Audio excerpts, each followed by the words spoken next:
goto fo e men meeɗi heɓde insaji mettuɗi e gurdam mum.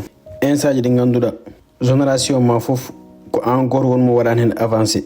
Won hen puɗɗima change ude, ɓe puɗɗima yaade salle, ɓe puɗɗima wadde business uji mumen. Te an habitude uji bonɗi ɗi joguinoɗa ɗi ha joni ko ɗin joguiɗa. Soit a jawinat, soit a watta entraînement, soit an ɓuuri wawde wadde procrastiné. Kala ko poɗɗa wadde hande goppa ha janggo, kala ko poɗɗa wadde hande a oppat ha janggo. So janggo yonti goppa ha ɓawo janggo. Ɓawo janggo oɗon wontata une semaine, un mois, malla sah un an. Est ce que musnala dal un jour nga anda motivation fof ko natto weesuna ko ke oɗon jour jodorɗa pour changer gurdam ma.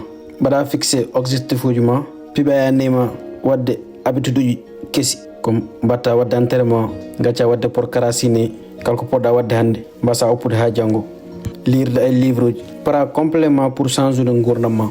Mbaɗa ɗum journée goto, 2 jours, une semaine malla 3 semaines. Jeyani habitude uji moƴƴi ɗi mbaɗanɗa ɗi foof a oppi ɗum, a ruttima e habitude uji ma bonɗi he. Après joɗɗa mbaɗa jeppi hoorema, jiya habitude uji moƴƴi ɗi mbaɗanɗa ɗi foof boni. Quelques semaines après, à peu près lewru pina jour goto, keɓta kadi même motivation mo dañƴoɗa o, jottoɗa kadi pour fewnude gurdam ma. Mais cette fois ci ka joɗiɗo gondiɗa ni, mbiɗa a wonta wattu erreur mo bonnoɗa o. Mais ɗon e balɗe seeɗa jiya kadi janta e même pièce mo jannoɗa o. Habitude uji bonɗi puɗɗirima, lire a oppi ɗum, wadde sport a oppi. Joni sah ɓurɗa wadde pire, au moins a rendinanno haaliss, mais joni ko dañƴa fof kay ladde he mbatta.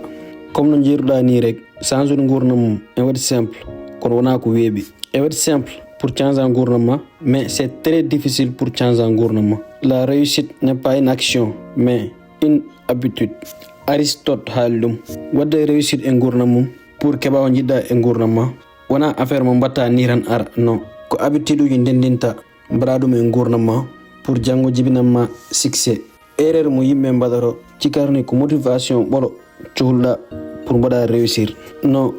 Mais bien sûr motivation ene wawi nodema ha goɗɗa kono yettintama to paɗa to. Peut être ko hakkude lawol ɗo opparma, peut être sa fuɗɗima tan seeɗa après o oppuma. Holko wawi waddema permettre ha mbaɗa atteindre objectif uji ma, ko hollum woni base o, ko holto poɗɗa nangtade ha tiiɗa pour mbaɗa atteindre objectif uji ma. En waɗi para mo ganduɗa so tawi a rewi hen comme no mbiriɗa ni e comme no jangguirɗa ni, habitude mo jiɗɗa nannude gurdam ma foof aɗa wawi nannude ɗum e gurdam ma.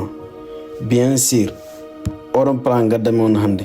Plan o ƴettumomi ke livre James Clear Atomic Habits. Livre o guiɗo yalde depuis 2018 faade joni plus de 10 millions de personnes soodi ɗum. Ɗum hollata ni ko change millions de vie, change gurdameji kewɗe.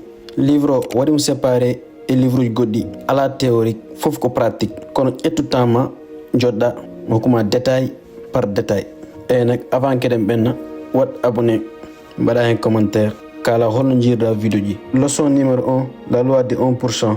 Li vidéo complet o, premier commentaire o liyo nenen malla profil sur YouTube direct.